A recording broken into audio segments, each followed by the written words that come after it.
ఎలా ఉన్నారు? ఏంటాయి శివలింగాలు అని అనుకుంటున్నారా? మన పెద్దాపురంలో ఏదైతే ఉందో మట్టేవారి కళ్యాణ మండపం ఏదైతే ఉందో ఆర్యవైశ్య సంఘంది, అందులో ప్రతిరోజు కూడా మట్టితో శివలింగాలు చేస్తున్నారండి. అంటే కార్తీక మాసంలో ఈ సంవత్సరంలో హిందూ ధర్మ ప్రచార పరిషత్ వాళ్ళు కోటి శివలింగార్చన పార్థవలింగార్చన పెట్టారట. మన అదృష్టం కొద్దీ కూడా పెద్దాపురానికి 6 లక్షల శివలింగాలు చేయమని వచ్చిందట. అందులో చాలా మంది పాల్గొని భక్తి విశ్వాసాలతో చేస్తున్నారనమాట.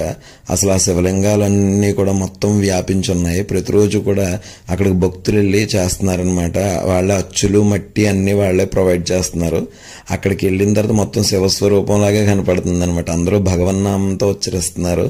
అటువంటి చోటకి వెళ్ళడం, అలాంటి కార్యక్రమాల్లో పాల్గొనడం కూడా మన అదృష్టం. అలాంటిది ఇక్కడ దగ్గర వాళ్ళు ఎవరన్నా ఉంటే తప్పకుండా వెళ్ళండి. కార్తీక మాసంలో జరిగే పార్థవలింగార్చన కాశీలో జరిగేదానికి మన వంతుగా మనం ధన రూపేణా కన్నా కానీ ఎప్పుడు కూడా మన ఒళ్ళు వంచాలి భగవంతుడి సేవలో, కర్మక్షేమం అవ్వాలంటే.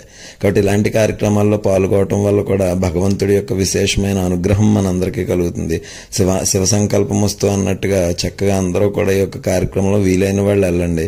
మిగిలిన వాళ్ళు చక్కగా దర్శనం చేసుకోండి. ఎంత గొప్పగా ఉందో చక్కగా. దూరం వాళ్ళన్నా రావచ్చు, అక్కడికి నుంచి తుని అలాంటి చోట నుంచి కూడా వస్తున్నారు.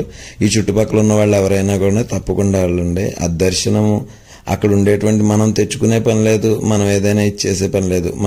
మనం అక్కడికి వెళ్తే చాలు, వాళ్ళే అన్నీ ఇస్తున్నారు. మనం వాళ్లకు జనం కూడా మనిషికి 1/2 గంట ఇస్తున్నారు అనమాట. బ్యాచ్కి 1/2 గంట చొప్పున ఇస్తున్నారంటే అందరికీ రావాలి ఈ అవకాశం అన్న ఒక సదుద్దేశంతో చేస్తున్నారు. ఆ శివలింగాలను అందరూ కూడా దర్శనం చేసుకోండి. జయ జయ శంకర, హర హర శంకర. శంకర జయ జయ శంకర, జయ జయ శంకర, హర హర శంకర, హర హర శంకర, జయ జయ శంకర, జయ జయ